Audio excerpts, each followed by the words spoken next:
সদ্য জন্ম লাভ করা নতুন নবজাত শিশু কিংবা রাজনীতির নতুন দল রাজনীতিতে প্রতিযোগিতা থাকবে, কিন্তু ওই এনসিপির তারাও আমাদের ভাই, তারাও আমাদের বন্ধু, তারা আমাদের সহকর্মী।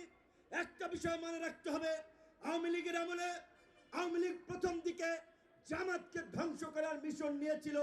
যুদ্ধাপরাধীদের বিচারের নামে জামাতকে সাইজ করতে চেয়েছিল। জামাত সাইজ শেষে বিএনপিকেও ধরেছিল। বিএনপি জামাত সাইজ শেষে সবাইকে ধরেছে। আপনারাই দেখেছেন, আমি এই বাড্ডার হাজীপাড়ায় ছিলাম।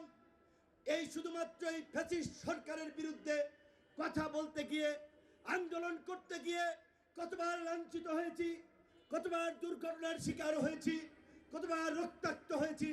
কাজেই আমরা একটা কথা বলতে চাই, ওই যে ইংরেজিতে একটি প্রবাদ আছে, united we stand, divided we fall.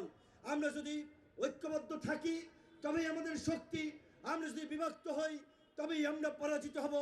BNP, জামাত, গণ অধিকার, এনসিপি, আরো রাজনৈতিক দল, আগামীতে নির্বাচন হবে, তাদের মধ্যে প্রতিযোগিতা হবে, তবে সেই প্রতিযোগিতা হবে সুস্থ, সুন্দর, শোভনীয় পদ্ধতিতে। কিন্তু আমি খুব দুঃখ পাই, খুব কষ্ট লাগে যখন দেখি এই অভ্যুত্থানের লড়াকু যোদ্ধা যারা বন্দুকের সামনে দাঁড়িয়ে যুদ্ধ করেছে, কিন্তু শুধুমাত্র রাজনৈতিক বিরোধিতার কারণে একটি দলের শীর্ষ নেতাকে নিয়ে যখন স্লোগান দেয়, কি আপনার মিথ্যা বলে নেশা খায়, পীর সাহেব চর্ম নাই। এইটা এর চেয়ে জঘন্য স্লোগান আর আছে? এর চেয়ে জঘন্য স্লোগান নাই। আমি চর্ম নাই কিংবা ইসলামী আন্দোলন করি না, কিন্তু তারা বাংলাদেশের একটি রাজনৈতিক দল।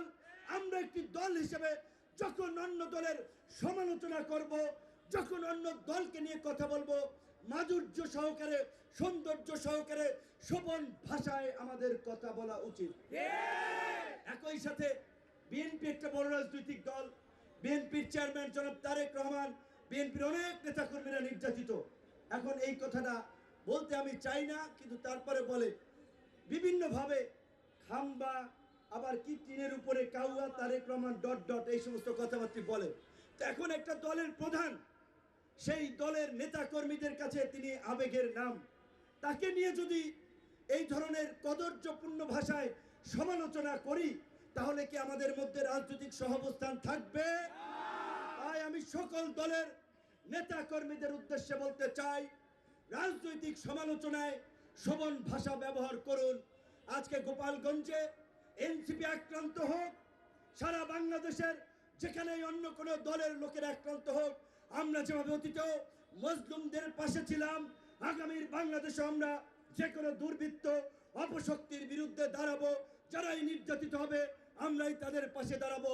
আমি একটা কথা বলতে চাই রাজনৈতিক দলের নেতৃবৃন্দের উদ্দেশ্যে, আপনারা যদি এই জুলাইকে ব্যর্থ হন, তাহলে আপনারা সামনের রাজনীতিতেও ব্যর্থ হবে।